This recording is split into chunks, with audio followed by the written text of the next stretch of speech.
χτενίσου, φτιάξου. Σταμάτα ρε παιδί μου, παίρνουμε βίντεο να δείξουμε του ανθρώπου. Φαίνεται? Πιο σιγά. Όχι, βγάλε λίγο το τέτοιο από εκεί πέρα στη μέση. Εκεί. Και πιο σιγά.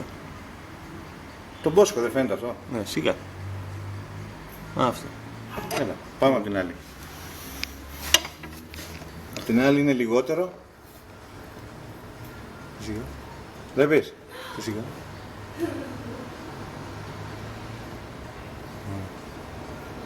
Δείξε εδώ το ημίμπαρο αυτό που είναι στραβό εδώ.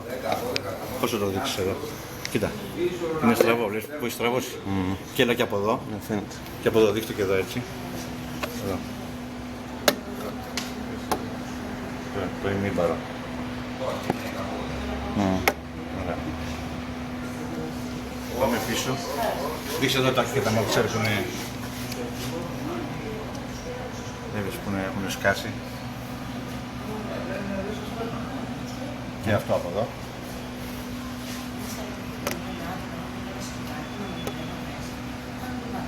Και πώς θα δείξουμε τώρα εκεί, τον άξονα εκεί που παίζει. Πού παίζει. Να δεις και τη ρόδα από πίσω.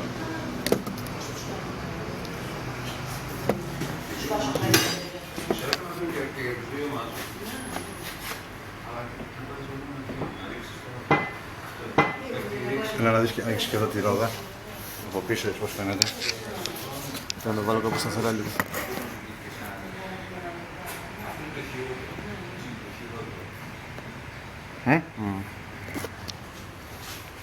Για θα το ξανακάνει μία.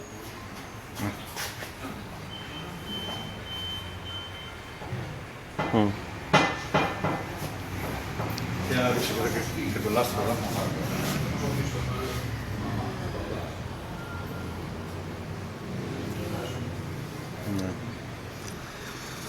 Φτάνει. Λίγο πολύ πράγμα. Γεια σας.